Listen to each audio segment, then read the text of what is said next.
Hello everyone and welcome to our fourth video in the series of Python Programming Mooc 2023 of University of Helsinki. We are still in part 1 and right now we will go through section 4 which is about arithmetic operation. So our learning objectives in this section is you will be able to use variables in various arithmetic operations. Secondly, we will know how to deal with numbers in user input, and finally, we will know how to cast values into other fundamental data types. So, without further ado, let's get started. In the previous section, we have seen example with basic arithmetics.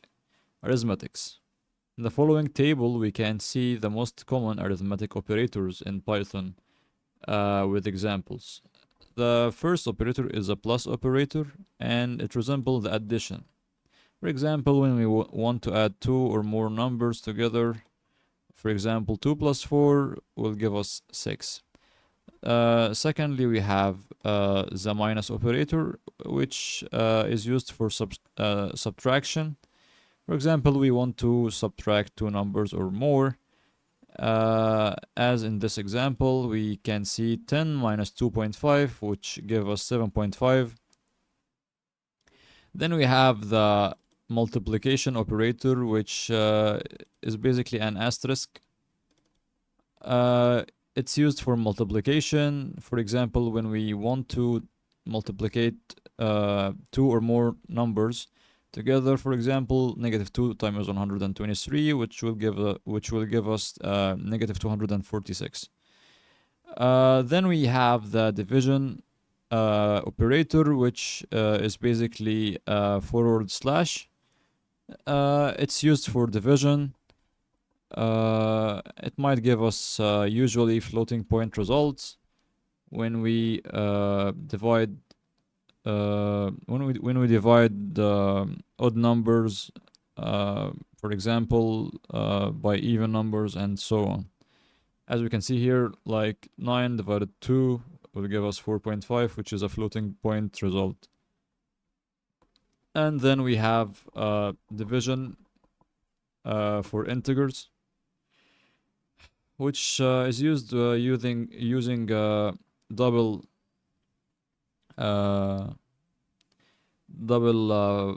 forward slash. This operator actually divide the numbers together. However, instead of giving us a floating point result, it will give us an integer, even if the result is actually a floating point result. So basically, it remove the fraction or the decimal number and leave only the integer. So instead of having 4.5, we will have 4. Instead of having 3.6, we will have 3. And instead of having 9.2, we'll have 9, and so on. Our next operator is the modulus operator, which is basically a percentage sign. The modulus operator gives us the remainder of a division. So, for example, if we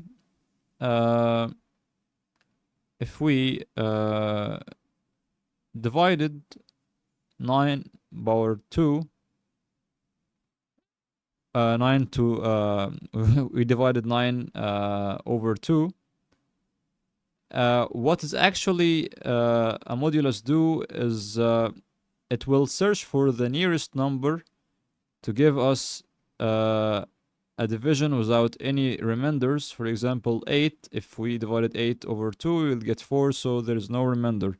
However, when we divide 9 over 2, we basically divided 8 and we have 1 remained from this division operation.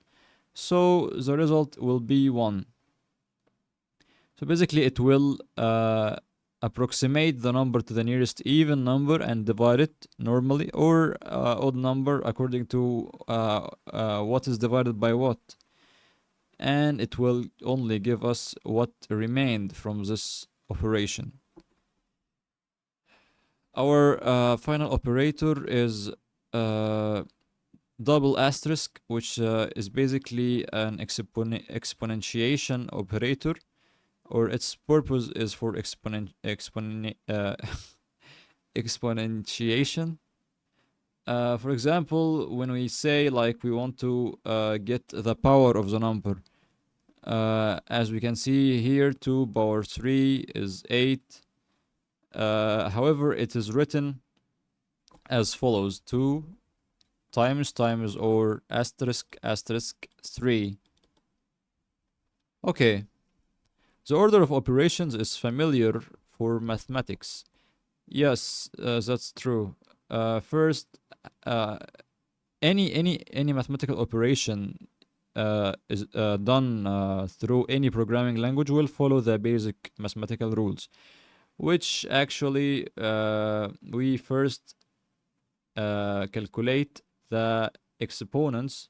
We can actually uh, order this operations in a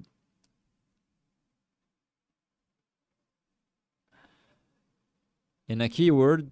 For example, we call this keyword pmat. P stands for power, M stands for multiplication, A stands for addition, and pmat.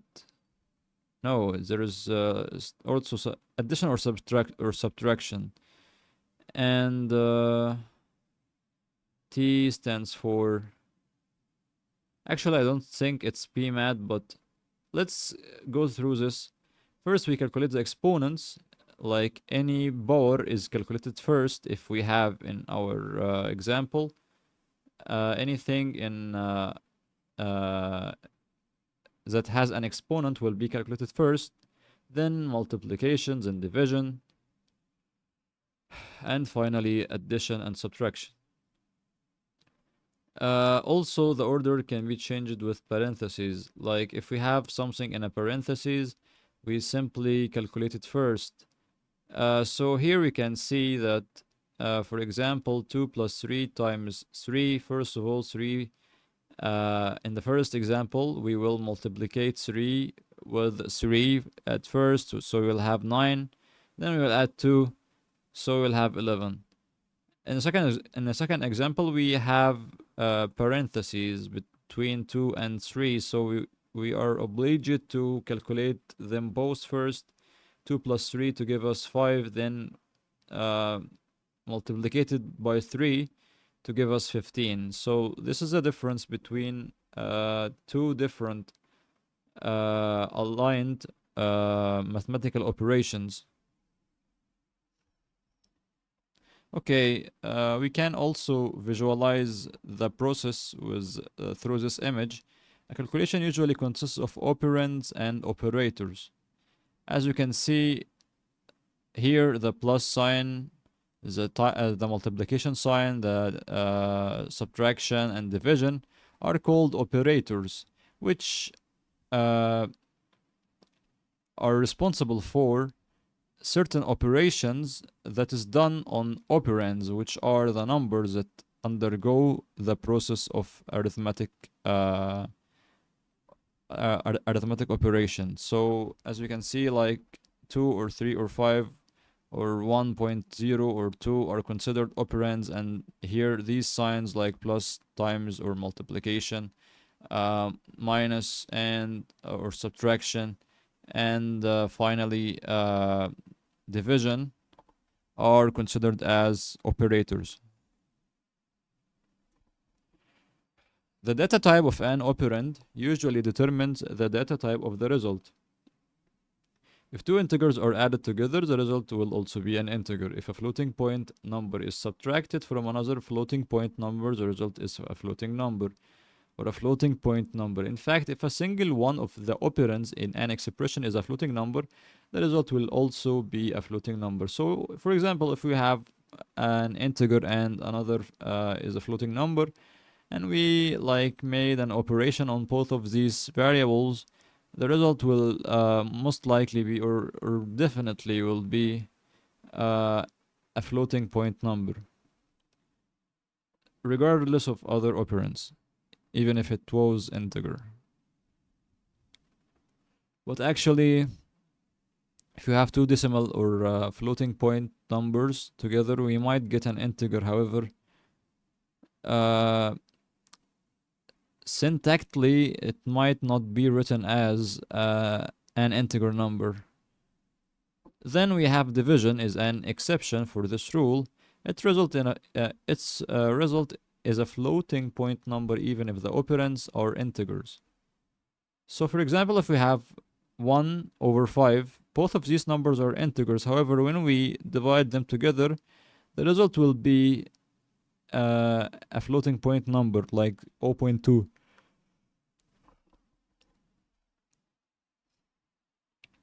In this example, we have two variables like height, which is 172.5, and weight, which is 68.55.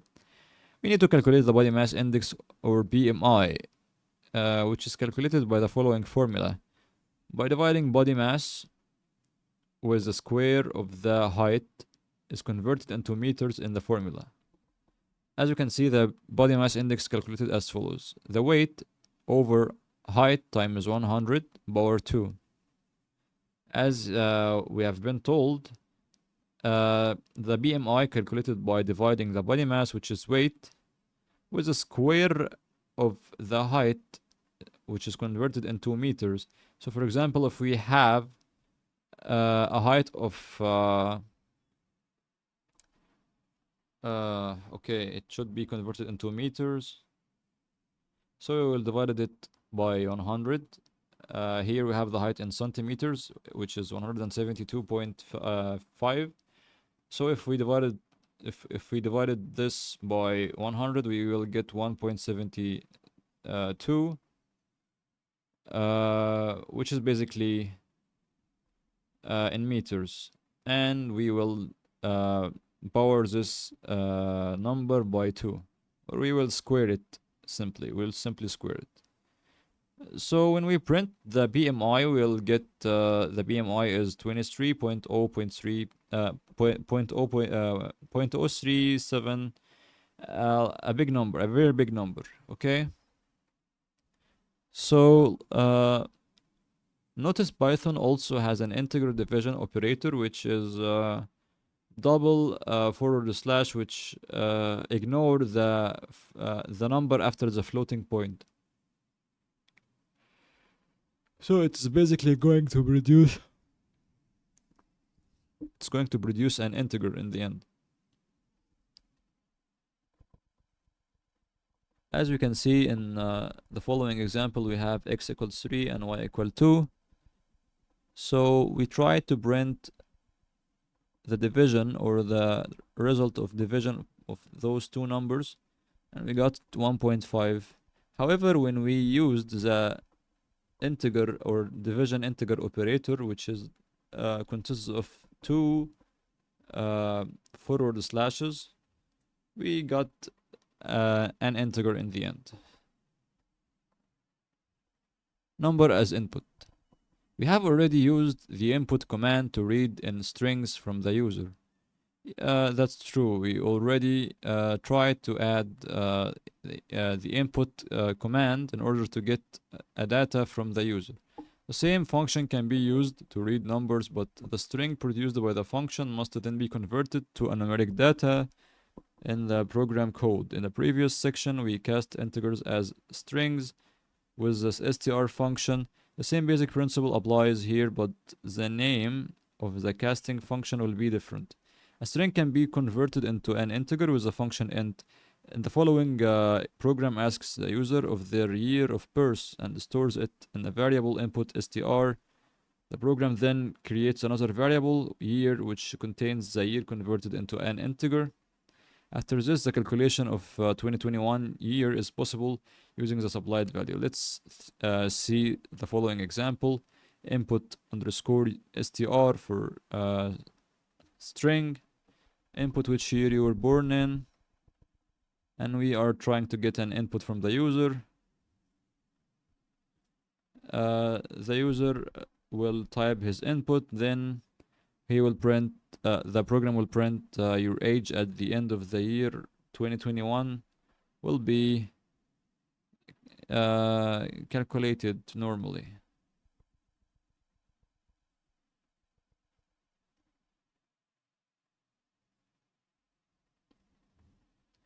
So when we try to execute this code, what we will going to have is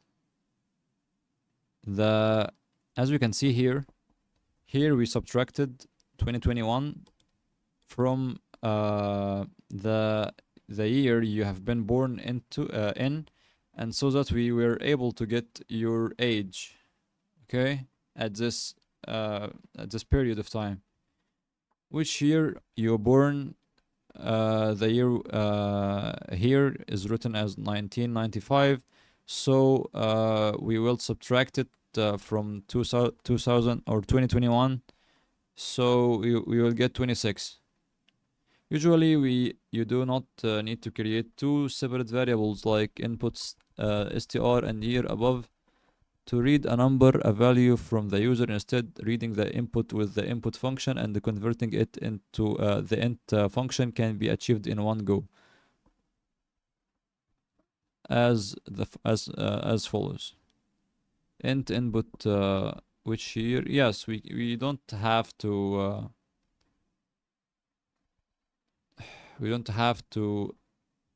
convert the value on two times. We can do it just in one line, like the following: year equal int, and then we will type input which year you were born in, and the user will type a number, so it will be used in another operation or the same operation as the previous one, which is subtracting 2021 from it in order to get the age at this period of time.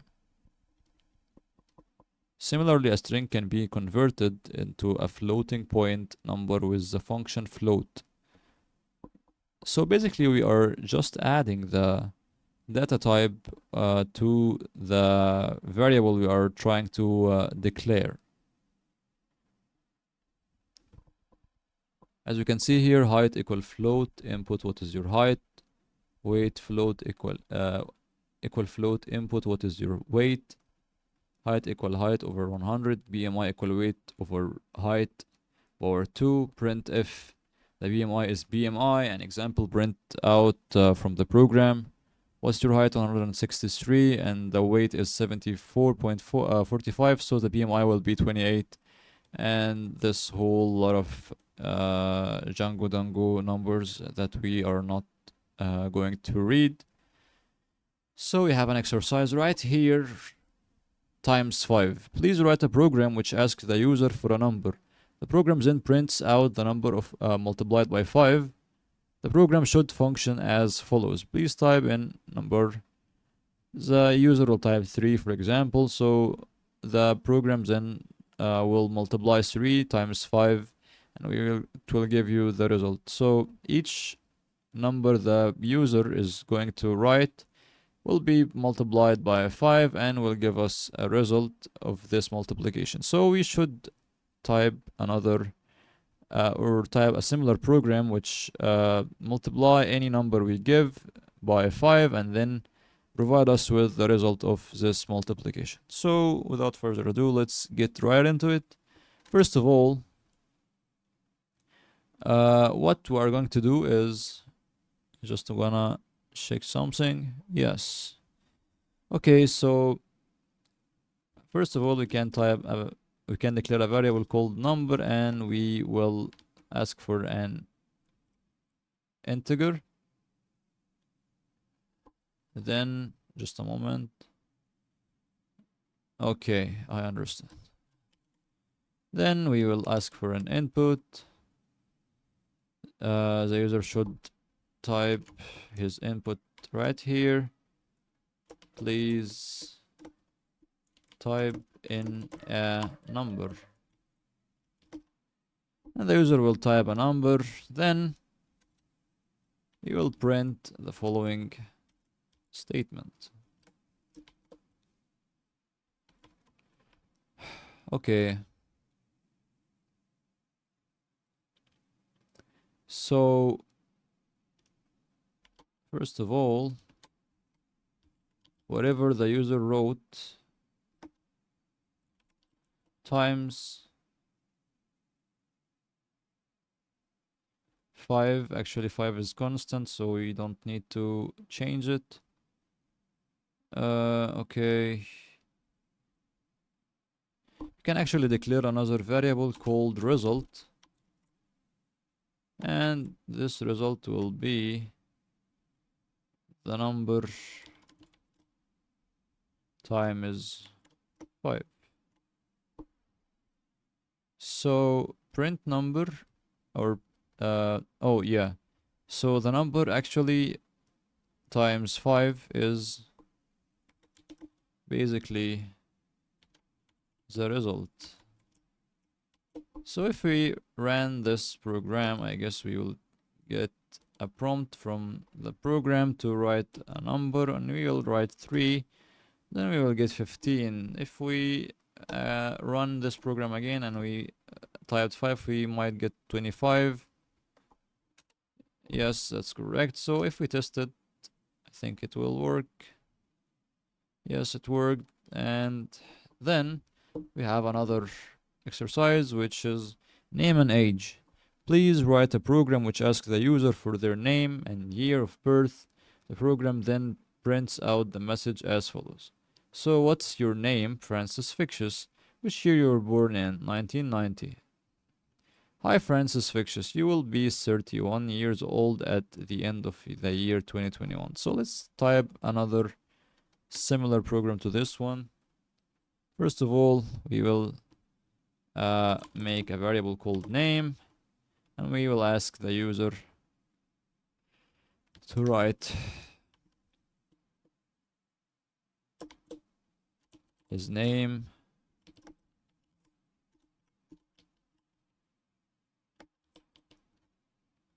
So simply the user will type his name, then we will add another variable and we will assign it to the input function. We will also type this, which year were you born, and the user might type 1990 or any other year. So last thing, we will print the value. Hi, sorry, should type F here because his name might not be Francis, it might be anything. So hi name, you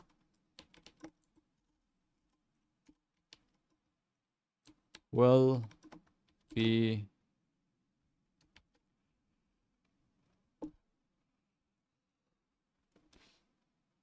2021 minus the year he were born at.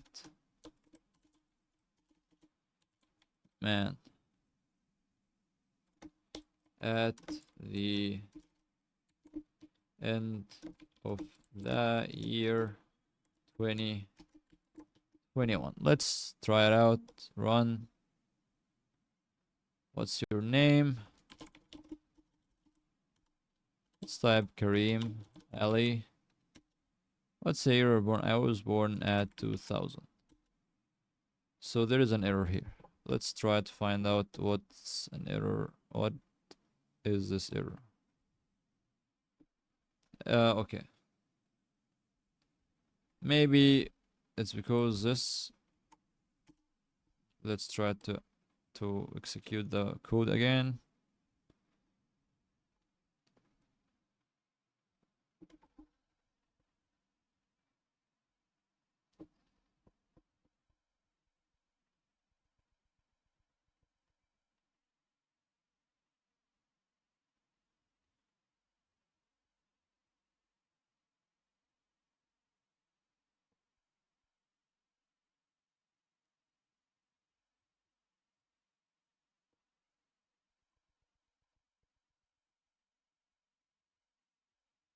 Might be an issue with the internet. Let's try to stop it. Run it again.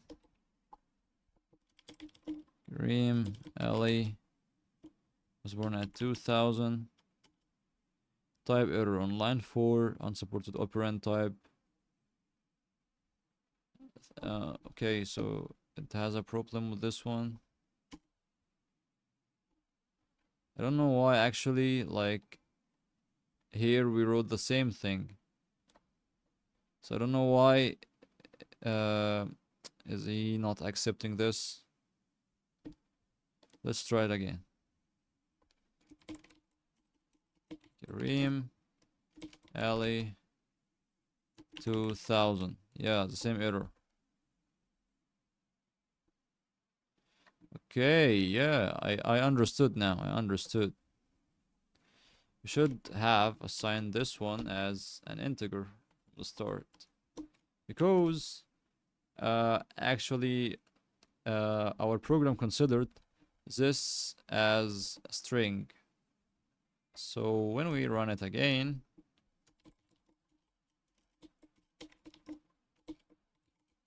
we will get our answer. I'm positive actually. Yeah, this is correct. So if we tested this, when input is Francis Fictious 19, you printed hi Francis Fictious, you will be okay. Hi Francis Fictious expected. So I guess there were no problem adding the comma. Let's try it again. You will be 31 years old. Should add years old. You'll be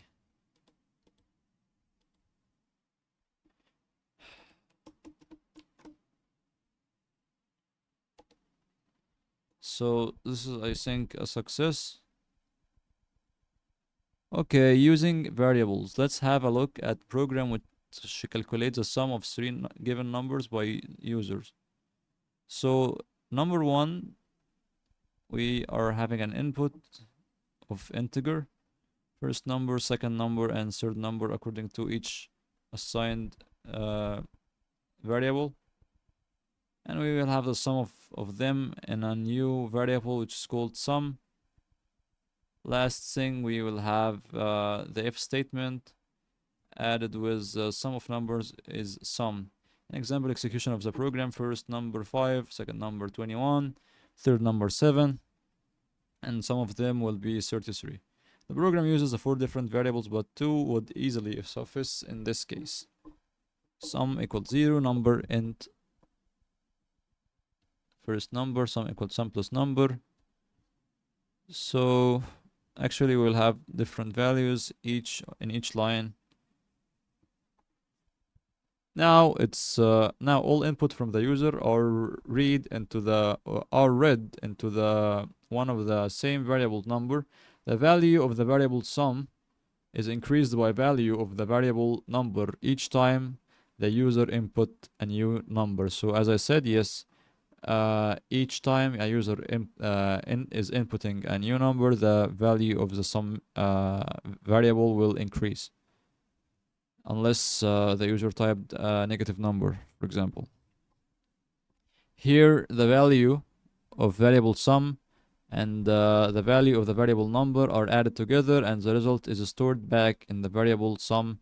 For example, if before the command the value sum is 3 and the value of number is 2, after the command is executed, the value of sum is 5. Yeah, this is the first one. Increasing the value of the variable is very common operation. As such, there is a commonly used shorthand notation which achieved the same result, or which achieves same result as explicit summing up above. For example, sum plus equal number. It will simply just add 1 to the number. This allows us to write the above program a little more concisely. Sum equals 0, number equal int, input Yeah, I guess not one. We will just add the value of number to the sum each time without just typing like sum equals sum plus number. Not no, this is actually an intensive way of doing this. So an easier way to do it, we can just add the original variable, and we will just increase this variable with the value of number. However, or yeah, however, this value, what is it? What does this value is? So number equal int input second number sum plus equal number. So the second one will increase the sum value, and the third one too. So in the end, we will see uh, how big the sum value became. In fact, we don't necessarily need the variable number at all. The inputs from the user can also be processed like this. Sum equals 0 plus equal int input first number plus equal int input second number plus equal int input third number.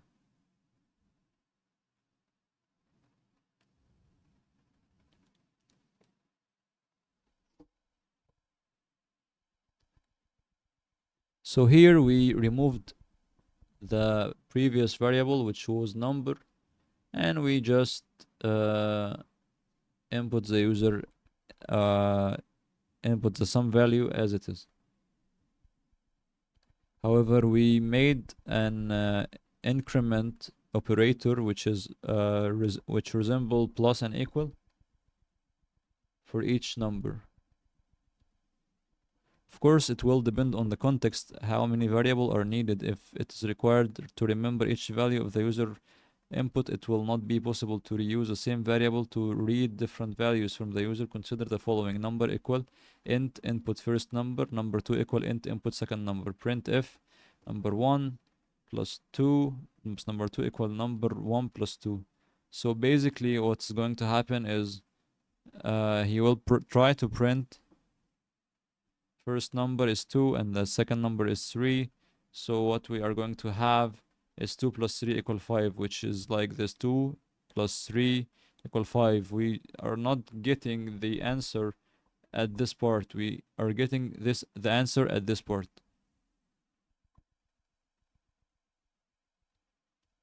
On the other hand, the above program doesn't have a named variable for storing some of the values. Reusing a variable only makes sense when there is a need to temporarily store things of the similar type and purpose. For example, when summing numbers in a following example, the variable data is used to first store the name of the user and then their age. This is not at all sensible. So these are two different pieces of information. So actually we will not be using them in a practical manner. The following example, the variable data is used to store the name of the user and their age. This is not all sensible. So as we can see, data input equal what's your name, print hi data plus exclamation mark data, int input what's your age. So here in this example, we wrote the same name of two different values or of the same variable. A better idea is to use a separate variable with descriptive names. So for example, as we are normally doing, we have a name, we have an age. We are putting all of this normally, and we are equating it or assigning a value to it as an input prompt. Okay. How many exercises here? Actually, it's getting too late, so unfortunately we will have to finish this up in order to be able to sleep, and we will get back to you tomorrow. So thank you so much for watching, and I will complete this video tomorrow. However, right now I'm not in totally, I cannot concentrate totally, so I'm going to stop the record right now, and I will continue back with this section tomorrow. Thank you so much for watching, and have a nice day.